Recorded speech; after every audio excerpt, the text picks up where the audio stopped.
Today is the 4th of November, and I should really be going to Oregon tomorrow to a memorial for a friend.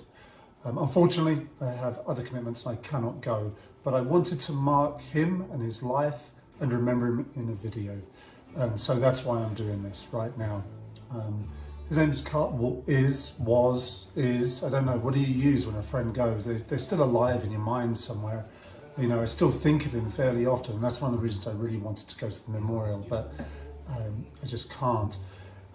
Carter Hoffmann was one of the first people I met here as part of a group of friends we had here in Pullman, and we became a pretty tight group actually. We sort of had kids at similar-ish ages, and before the kids were around, we used to do this guys' night out. I've mentioned that before. It'd be Carter would be there, Todd, Travis, Kip, Yanni, Dick was here sometimes, a guy called Shane who I haven't seen again since, and one or two others occasionally, but there was a core group, and that core group kind of was with Carter, Todd, Travis, me, Yanni, and Dick to some degree.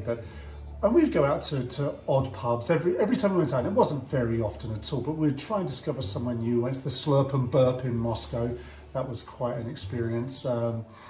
We went to places in Pullman, went to places in Moscow, and then at some point, Carter and Kim, his wife, moved to St. John, which is kind of in between Pullman and Spokane. I think it was to make commuting easier for both of them to two different locations. And so, of course, one time we went out for a drink there in St. John. It was one of those moments. We went to a bar. It's a tiny, tiny town in the middle of the wheat fields on the Palouse here. And we went into the bar, and it was one of those, you know, you see the people look around at you, kind of, you're not from around here, are you? Kind of looking, and no, we weren't. Although, of course, Carter and Kim were at that point. But there's just something about a person like Carter who was a big guy. He was super calm and also super able to laugh, and he would always laugh at my jokes, so that's a win for me. But he would laugh, he would enjoy life. He was just such a solid, good guy. He was a great dad.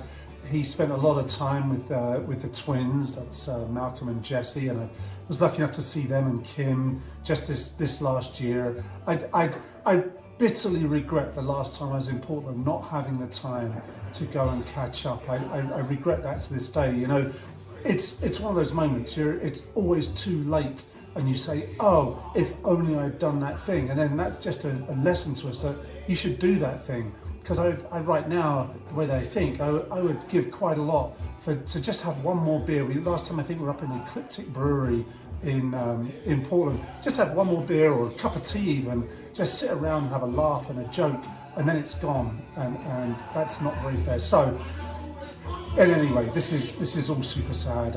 I would like to make this drink and honour the memory of Carter Hoffmann, whose middle name is Bentley.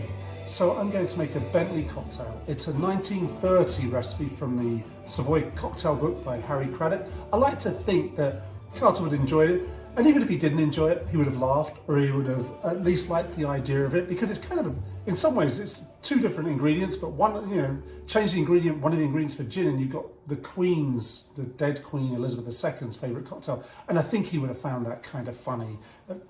I don't know, he found a lot of stuff funny, so he would have also come up with something witty, because he was that kind of guy as well. So anyway, this is it's a 2-ingredient cocktail. It takes apple brandy or calvados. I'm using applejack actually, and actually this is kind of a fitting drink. I think it's kind of interesting given that there's only the 2 ingredients in it.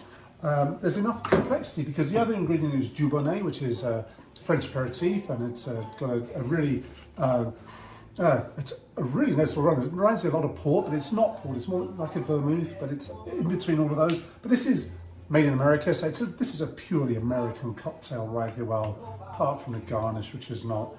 And would he have liked it? I don't know. I really think of, you know, him and Kim more like being wine drinkers, or him beer as well. Anyway, there's no citrus in this, and there's no dairy, but nonetheless, in the recipe guide, the Savoy Cocktail book, says to shake that. So that is what we are going to do here.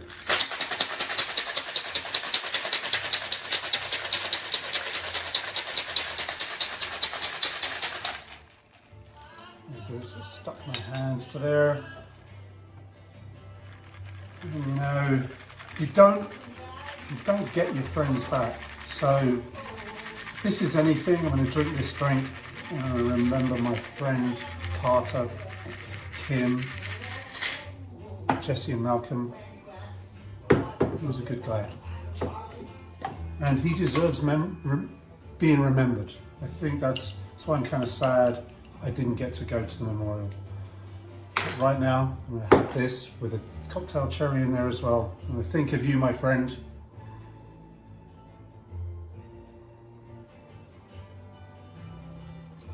Farewell, Carter.